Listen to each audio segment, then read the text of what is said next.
Habang unti-unting lumilinaw ang regulasyon sa US sa pamamagitan po ng mga batas gaya ng Genius Act at Clarity Act, mas nakikita na ngayon ang direksyon ng global adoption ni XRP.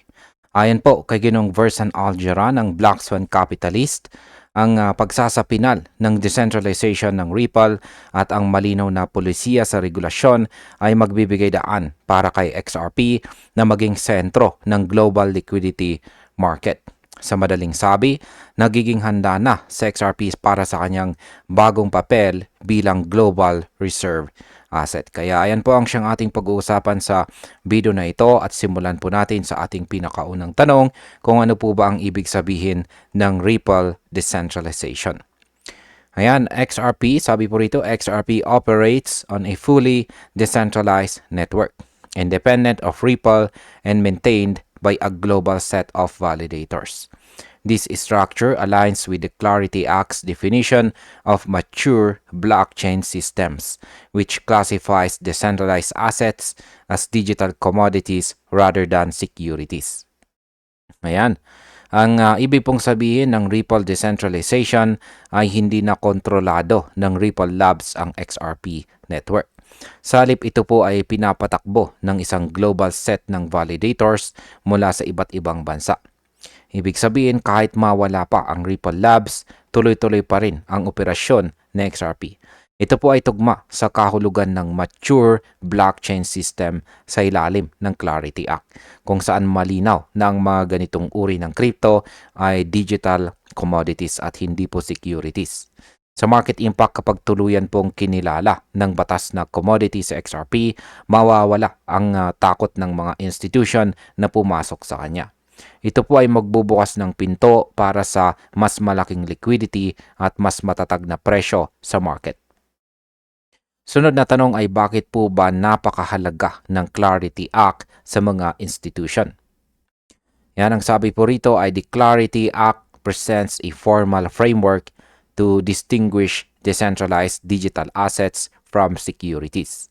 The legislative clarity has created anticipation within the financial community, as institutions have long required compliance certainty before engaging in large-scale blockchain-based settlements.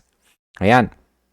Ang Clarity Act daw po ay isang batas na nagbibigay ng malinaw na gabay kung alin sa mga digital assets ang decentralized at alin ang hindi.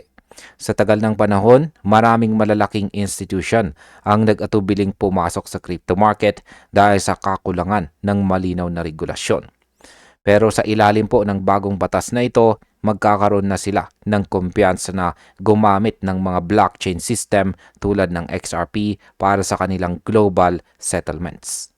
Sa market impact, dahil po sa ganitong kalinawan, posibleng masaksihan natin ang pagpasok ng mga bangko, korporasyon at maging mga central banks na magsisimulang gumamit kay XRP sa kanilang mga transaction. Paano naman po nakatutulong ang Clarity Act sa adoption ng XRP? Sabi po rito tungkol dyan ay for XRP, which has already been integrated into various cross-border payment solutions, this represents an opening for accelerated institutional adoption. Algera suggests that once this framework is implemented, the Clarity Act will clear the path for institutions, nations, and the IMF to adopt it. Ayan, matagal nang ginagamit sa XRP sa cross-border payments at saka remittances. Pero ang Clarity Act ay magpapabilis palalo ng kanyang institutional adoption. Ayon po kay Algera, kapag ganap ng ipinatupad ang batas na ito, mas madali nang tanggapin ng mga institution, gobyerno at maging ng IMF si XRP bilang lehitimong digital asset. Sa market impact, kapag nangyari po ito, maaari nating makita ang pagtaas ng demand para kay XRP dahil hindi po dahil sa hype, kundi dahil sa aktual na paggamit niya sa global market. Paano naman po nagbabago ang liquidity market dahil kay XRP? Ayan, sabi rito, such a transition would signify a substantial shift from speculative trading toward real utility-driven demand. Liquidity generated through institutional and sovereign use would fundamentally alter XRP's market dynamics, creating a foundation for sustained value based on transaction volume rather than market sentiment. Paliwanag po natin yan. Ang dating paggalaw daw ng XRP ay madalas dahil lang sa speculation o hype. Pero kapag nagsimula na ang mga institution at mga bansa na gamitin siya sa totoong transaction, magbabago po ang buong laro.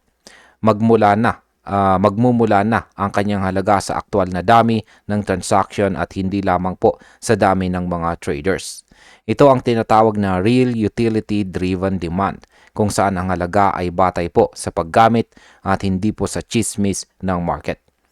Sa market impact, sa ganitong pagbabago, magiging mas matatag po ang presyo ng XRP dahil nakasandal na ito sa aktual na ekonomiya at hindi sa emosyon ng investors. Paano naman po nagiging tulay sa XRP mula speculation papuntang global liquidity? Yan, sabi rito, the vision outlined by Algera points toward an ecosystem where speculation gives way to functional liquidity. As financial entities seek efficient settlement mechanisms, XRP's speed, scalability, and compliance-friendly design could make it a central component of international payment infrastructure. Ayan, ang pananaw po ni Ginoong Algera ay isang mundo kung saan ang speculation ay mapapalitan ng tunay na liquidity.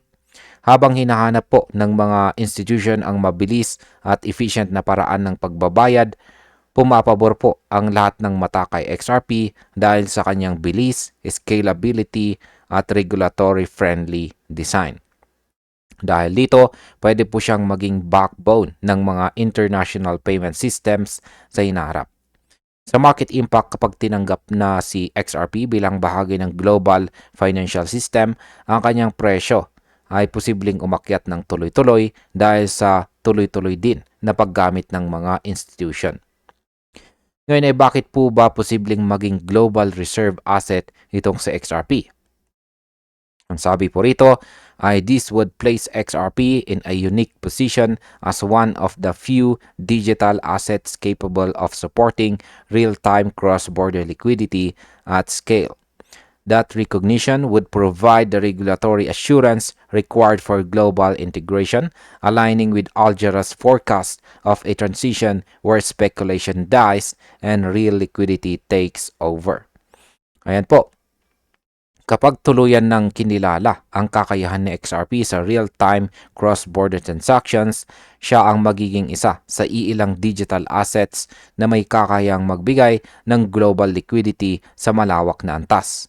Sa oras na mangyari po ito, hindi na siya ituturing na speculative token kundi isang asset na may matibay na halaga dahil ginagamit sa aktual na global trade. Pagdating po sa market impact, kung makamit ni XRP ang ganitong position, maaari siyang maging benchmark ng mga digital reserve assets at posible pong ituring na digital equivalent ng mga fiat reserve currencies tulad ng USD o EUR o Euro. Bilang panghuling katanungan ay ano po ang posibleng papel ng IMF at mga bansa sa paggamit kay XRP? Sabi rito, at that point, XRP's trajectory toward becoming a global reserve asset would no longer rely on market optimism but on established participation by financial institutions and potentially, as Algera envisions, international organizations such as the IMF. Ayon po kay Ginong Algera, darating ang panahon na hindi na hype o chismis ang magtutulak kay XRP pataas. Sa halip magiging pundasyon ng kanyang halaga ang aktwal na paggamit ng mga institution at mga international na organizations gaya ng IMF. Kapag tinanggap ng IMF at iba pang central banks sa XRP bilang bahagi ng kanilang liquidity strategy, opisyal na po siyang magiging digital reserve asset. Sa market impact, ito po ay magdadala ng napakalaking tiwala sa buong crypto industry. Kapag nangyari po ito, maaari ring sundan ng iba pang coins ang yapak na XRP bilang bahagi ng global reserve basket. At bilang panghuli, ang aking opinion naman tungkol dito ay malinaw na mabilis ang pagbabago ng posisyon ni XRP sa global market. Ang dating digital coin na binansagan lang noon na pang-remittance ay ngayon ay itinuturing na posibleng susunod na global reserve asset. Sa tulong po ng decentralization, regulatory clarity at pagsuporta ng mga institution, unti-unti nang nagiging pundasyon ng bagong financial system sa XRP. Bilang mga traders at investors ay nasa gitna ng isang makasaysayang yugto itong si XRP. Maaring ngayon pa lang natin nasasaksihan ang paglipat mula sa speculation patungo sa tunay na paggamit ng crypto sa global economy. Kaya kung tama po ang lahat ng prediction ni Algero dito, si XRP ay hindi lang basta digital coin. Siya ang magiging susi ng susunod na henerasyon ng global finance. At ayun, hanggang dito na lamang po tayo sa video na ito mga ka-crypto. Maraming salamat sa panonood.